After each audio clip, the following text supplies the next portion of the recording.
Залхуу охин ба ажилсаг охин. Тосгоноос зайдуу нэгэн жижиг байшинд эхнэр нөхөр хоёр амьдран суудаг байжээ. Тэд аль аль нь өмнө нь хүнтэй сууж нэг охинтой болсон аж. Гэрийн эзэгтэй охиндоо маш их хайртай байлаа. Охиндоо шинэ хувцас өгч мөн гэрийн ажил хийж огтхон ч шаарддаггүй байлаа.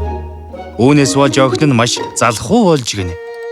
Өдөржин өөрийгөө толдож суухаас өөр зүйл хийдэггүй байлаа. Харин эсэргээрээ гэрийн эзэгтэй дагуур охиндоо маш муу ханддаг байв. Чи яагаад энд суугаад байгаа юм? Босоод гэр орноо цэвэрлээд. Гэхдээ ээжээ би өглөө гэрээ цэвэрлсэн шүү дээ. Маргалдах гэсний хэрэггүй шүү. Миний хэлснээр хий.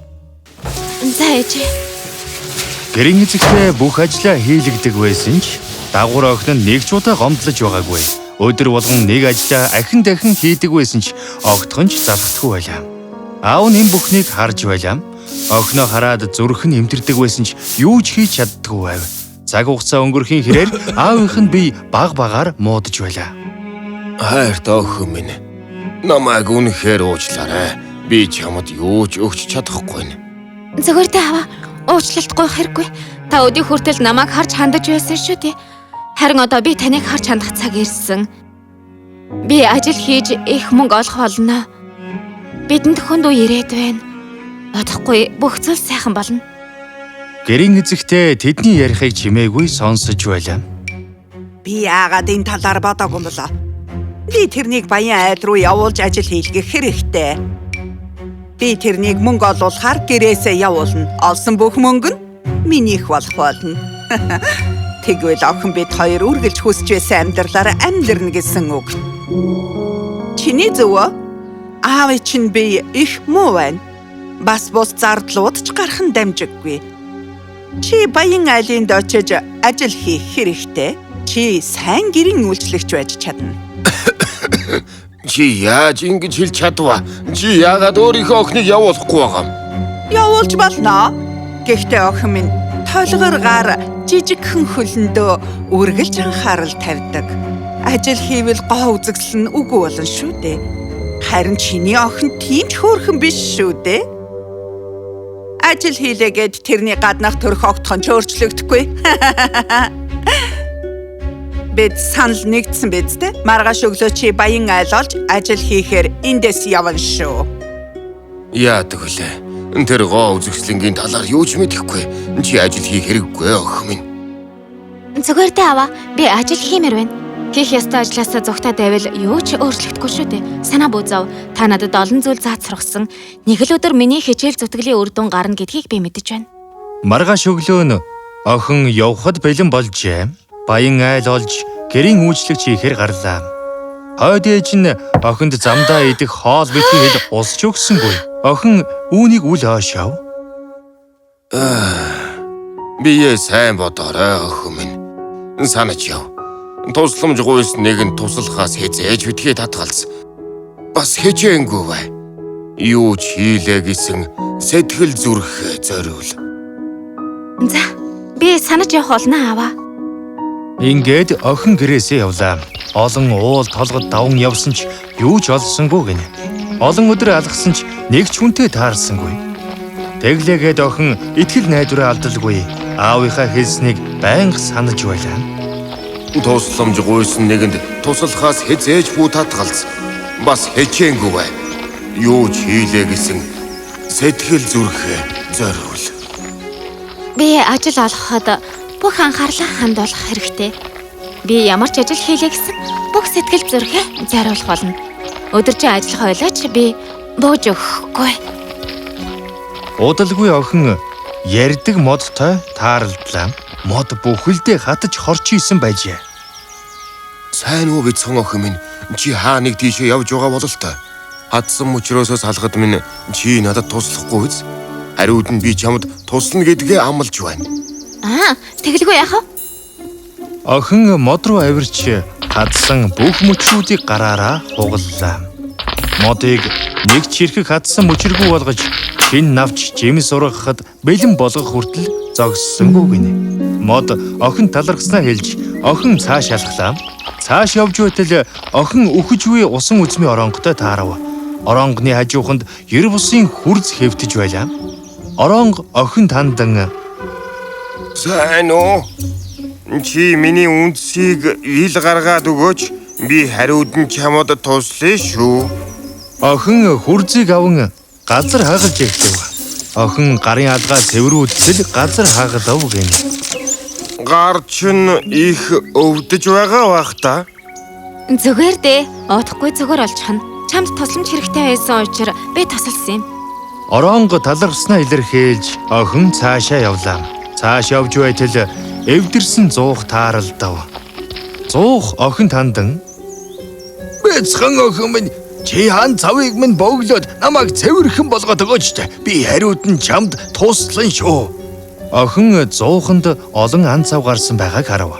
Эсэг бодсны эцэст шороо авчран шалбаагт хийж хөлөөрөө холлоо. Шаврыг авчран зуухны ан цавыг бөглж гин. Зуух ингээд шин мэд боллоо. Баярлалаа. Гэхдээ гар хөлчин шалбааг болчихлоо. Зүгээр дээ. Усаар угаагаад л арилжчихна. Чамд тусламж хэрэгтэй байсан учраас би тусалсан юм. Ингэж хэлээд охин цааш алхлаа. Удалгүй тэрээр эвдэрсэн худагтай таарав. Худаг охин тандан Оо, сайн уу? Чи миний дотор байгаа бохир усыг гаргаж өгч намайг цэвэрлж өгөөч дээ. Би хариуд нь чамд туслана гэдгээ амлая. охин худгаас бүх бохир усыг гаргаж худгийг сайтар цэвэрлэлээ. Өвцөс чин бохирдчихлоо шүү дээ. Зүгээр дээ. Угаачгаж болно. Чамд тусламж хэрэгтэй байсан учраас би тусалсан юм. Худаг талархснаа илэрхийлж охин цааш алхлаа. Удалгүй охин нэгэн өхөөрдөн бэцхэн амтны хоолоо сонсов гин нохоо байжээ. Тэр нохоон үс нь урд ургаж бас маш их бохирдсан байлаа. Чи миний үсийг тайрч намайг голд оруулаад угаагаад өгөөч дээ.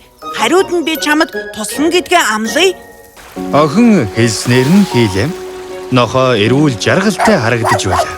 Нохоо охинд талархснаа илэрхийлж охин голд орон хувцсаа угаагаад цааш алхлаа. Удалгүй харанхуй болжээ. Охин нэг байшинд тулж ирэв. Тэр байшинд 7 шидтэн амьдардаг байв. Саад болсон доочлаарай. Гэхдээ гадаа харанхуй болчихлоо. Би өнөөдөр энд хонож болох уу? Чи хаашаа явж байгаа? Би ажил хайж явна. Үнэн гэж юу? Чи энд ажиллаж болно шүү дээ. Энэ байшинд 7 өрөө бий. Чи өдөр бүр 6 өрөөг нь цэвэрлэх ёстой. Мартаж болохгүй шүү. 7 дахь өрөөнд хизээч битгий ор. Чи зөвшөөрч байна уу? Би маш их баярлаж байна. Баярлалаа. Би хэлснээр чи хийх болно. Охин хэлснээр нь хийлээ. Өдөр бүр эртлэн босож 6 өрөөг цэвэрлдэг байв. Охин 7 дахь өрөө рүү хардагчгүй байлаа. Нэг жил өнгөрч охин хангалттай их мөнгө олжээ. Өвчтөе аав дээрээ буцаж очихыг гэрийн эцэстээс хүсч гин. Явхасаа өмнө бидэнд хэлээч. 7 дахь өрөө чиний сонирхлыг татаагүй юм гэж юу? Аав маань хийх ёстой ажлаа хийж вэ гэж надад сургасан. Энд ажиллаж байх хугацаанд би та нарын үгийг дагах үүрэгтэй байсан. Бид чиний үнэнч занд талархаж байна. Чиний ажилч хичээнгүй зам бидний гайхширлыг төрүүлсэн. Бидэнтэй хамт явах шагналаа авах цаг чинь боллоо. Шийдтэнгүүд охиныг дагуулan 7 дахь өрөө рүү явлаа. Өрөөнд дотор овоолоостой алт мөнгөн зоос байлаа. Энэ алт мөнгөн зоосон дээр өнхөр. Бэйн дээр чинь алдсан зооснууд чинийх болно. Охин хэлснээр нь хийлээ. Овоолоостой алтан зоосон дээр ааш тааш өнхрөв. Дараа нь мөнгөн зоосон дээр өнхөрлөө. Зоос биеийг нь бүрхэн охин яг л гялтгансан од шиг харагдаж байв. Шидтнүүдтэй салах ёсхийн даллаж замдаа гарлаа. Буцах замдаа урд нь таарч голын усанд угааж цэвэрлсэн нохоотойгоо таарав. Үснийхэн оронд уртаас урт совд бие нь ороосон байв. Наашир өхөмин чи тусламж хэрэгтэй үед минь надад тусалсан. Наашир миний совднаас хүсснээрээ олныг ав. Охин гар хөл хүзүүгээ тойруулан совдаар бугуувч хүзүүний зүйлт хэлхлээ. Нохой талархал илэрхийлэн цааш алхлаа. Цааш явж байтал урд нь цэвэрлсэн худагтай таарлаа. Наашир өхөмин чи тусламж хэрэгтэй үед минь надад тусалсан. Ирээд уснаас минь ууж цангаагаа тайлаач дээ. Удагны зэрэгэлдээ аялагчдад зориулсан их олон усны домб байлаа. Охин нэг нь авч усаар дүүргээд цангаагаа тайлагдтал уу. Удагт талархснаа илэрхийлээ цааш явлаа. Цааш явж байтал урд нь тусалсан зуухтай таарчээ. Наашир охин минь чи тусламж хэрэгтэй үед минь надад тусалсан. Ирээд энэ шинэхэн талах бэлуунаас хүснээр айд. Охин цадтлаа идэж аавдаач талах бэлуу боон авч гинэ. Зуухан талархснаа илэрхийлээд цааш явлаа. Удалгүй охин хөрсийн суулгахад тусалсан оронготой таарав. Наашир охин минь чи тусламж хэрэгтэй үед минь надад тусалсан. Ирээд шинэхэн усан үзмний шүүснээс уугаач. Охин усан үзмийн шүүснээс хүснээрээ ууж мөн аавдаа өгөхөөр домбондоо хийлээ. Оронгон талархснаа илэрхийлээд цааш алхав. Цааш явж байтал урд нь тусалсан модтой таарч гинэ. Мод ногоорч дүүрэн лир ургуулсан байлаа. Наашир охин минь чи тусламж хэрэгтэй үед минь надад тусалсан. Ирээд миний ургуулсан шинэхэн лирнээс идээжтэй. Охин лирнээс хүснээрээ идэж мөн аавдаа өгөхөөр авч гинэ. Модонд талархснаа илэрхийлээ цааш явлаа. Охин гэртээ эргэж ирэн аавыгаа хараад ихэд баярлав. Аавынх нь бие тэнхэрч охиноо хаалган дээрээ хүлээн зогсож байжээ. Охин аав руугаа гүйн очиж чанга тэврэв. Хойд ээж нь нөхрөө эрүүл сарвал охиныг баян чинэлэг болсныг хараад ихэд гайхав. Охин толгооноосоо хөл хүртлээ алт мөнгө сувдаар гоёсон байлаа. Гэрийн эзэгтэйг үл тоон аав охин хоёр гэртээ орлоо. Гэрийн эзэгтэй нөхрийгөө өөрт нь юу ч өгөхгүй гэдгийг ухаарлаа. Тэр даруйд төрсөн охиноо дуудан баян айлд очиж ажил хийх хэмээн шаардлаа. Намайг сонс. Чи тэрнээс илүү ихийг олох ёстой. Би чамд итгэж байна. Тэр совдтой болсон. Харин чи надад үнэт чулуу авчир. Охин ээжтэйгээ салах ёс хийн даллаж замдаа гарлаа. Удалгүй охин бүхэлдээ хатаж хорж исэн модтой таарчээ. Мод хатсан мөчрөөсөө салахад минь туславал хариуд нь би чамд туслах болно гэж охинд хэлв. Надаар даажигнаад байна уу? Би чиний хатсан мөчрийг салгаж цэвэрхэн толгоор гар хөлөө бохирдуулахгүй шүү. Яасан ч үгүй. Охин цааш алхлаа. Удалгүй тэрээр үхэж буй усан үзмийн оронготой таарав. Оронго охинд үндсийг минь ил гаргаж өгөөч. Тэгвэл хариуд нь тус болно шүү гэж хэллээ. Гадаа ийм шатам халуун байхад уу? Би цэвэрхэн толгоор гар хөлөө үхэж байгаа үндсийг чинь цэвэрлэж бохирдуулмааргүй байна шүү. Яасан ч үгүй. Гэж хэлээд цааш алхав. Удалгүй охин эвдэрхий зуухтай тааралдав. Зуух охиноос тусламж хүсэн хариуд нь туслахаа амллаа. Би цэвэрхэн толгоор гар хөлөө яасан ч бохирдуулж чадахгүй. Цааш алхан бохир худагтай таарав. Удаг охиноос өөрийг нь цэвэрлэхийг гуйн хариуд нь туслахаа амлав. Чи чинь худаг бидтэй. Өөрийгөө цэвэрл. Би цэвэрхэн толгоор гар хөлөө яасан ч бохирдуулж чадахгүй. Цааш алхсаар нохойтой таарав. Нохой охиноос өөрийг нь усанд оруулахыг гуйн хариуд нь туслахаа амлав. Охин цэвэрхэн толгор хөл гараа яасан ч бохирдуулж чадахгүй гэж чанга орлон цааш гуйн одлоо. Удалгүй тэрээр нэг байшингийн өмнө тулж ирэн тэндээ хонж болох уу хэмээн асуув. Тэр байшинд 7 шидтэн амьдардаг байжээ. Өөрдийн адил шидтэнгүүд охиноос гэрт нь 1 жил ажиллаж өдөр болгон 6 өрөөг нь цэвэрлэхийг санал болголоо. Мартаж болохгүй шүү. 7 дахь өрөөнд хизээч битгий ор. Охин зөвшөөрлөө. Өдөр бүр эртлэн босож 6 өрөөг нэгнэгэнгүй цэвэрлдэг байв. Гэвч тэрээр сониуч зандаа дийлдэн 7 дахь өрөөнд явж орлоо. Өрөөн дотор харанхуй байв. Алт мөнгөн зоосны оронд баг мэлхий зөгийгөр дүүрэн байж гин. Зөгийнүүд түүнийг хатхан биеэр нь дүүрэн шарах болов.